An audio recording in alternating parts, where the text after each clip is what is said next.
Today, we're going to talk about the best out-of-the-box modification you can make to your WL Toys K969 or K989 128 scale RC.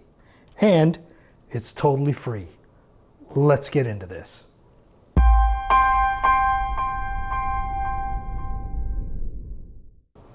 Hey guys, welcome back to the channel and thanks for tuning in. Now, I've had a number of folks ask me to make more videos on the WL Toys K969 or K989 RC cars following the first video I made on these.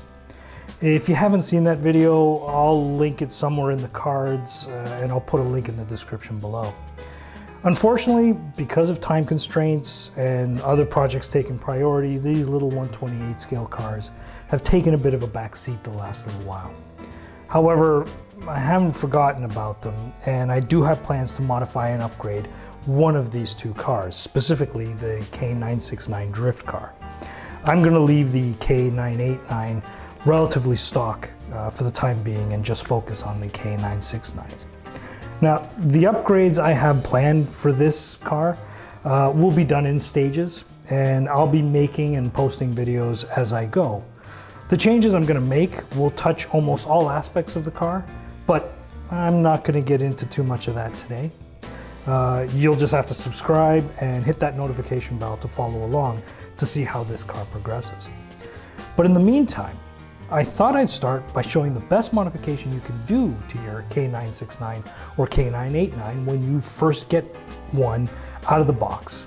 And the best part is, it's an absolutely free modification. So, to get started, let's get the body off this car and get access to the car's internals.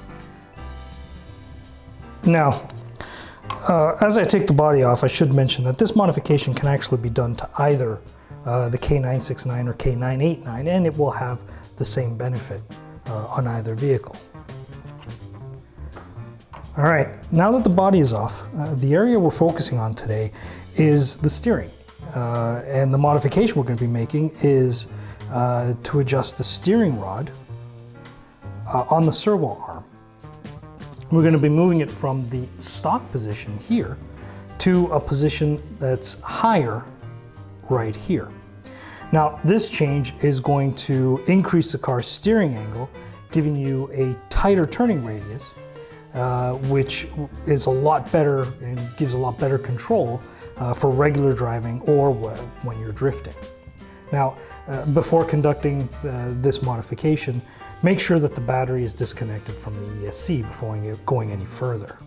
Now, in order to make this change, all you're going to need is a small Phillips head screwdriver with a long enough shank so that it can sort of thread through the suspension from the front of the vehicle onto the ball head attached to the actual servo arm itself. Now, when you do this modification, make sure that you have a solid seating inside this fastener on the servo arm. This is coming in at a very odd angle when you do it this way. And if you're not seated correctly on the actual screw head, you can easily strip the head of the fastener.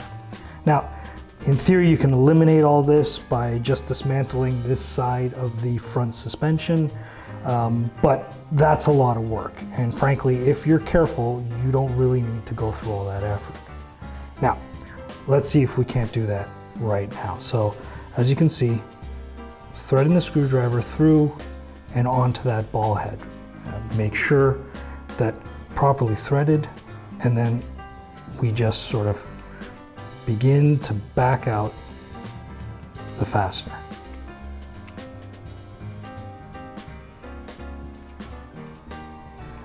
It is fiddly, but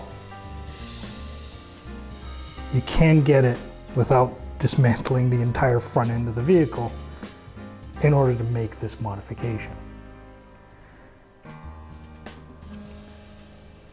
And then once the screw is backed out, you relocate it to the screw hole that's higher up on the servo arm.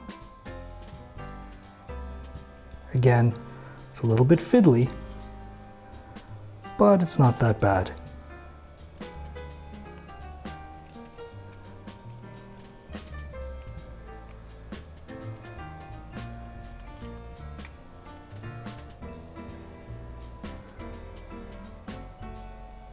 And then once you got it lined up, you reinstall the fastener on the higher, in that higher hole on the servo arm. And that's it. Once the ball head is back in place, the modification is finished.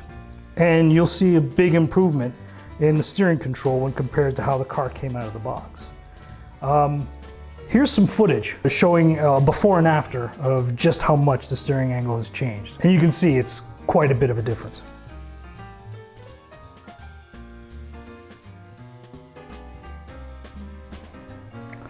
So there you have it, guys. The first modification you should make to your WL Toys K969 or K989.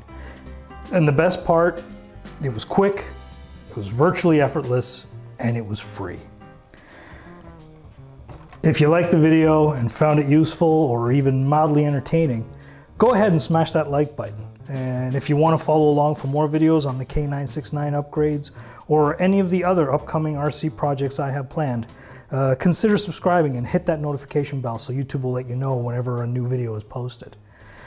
Thanks for watching, guys. I'll catch you in the next one.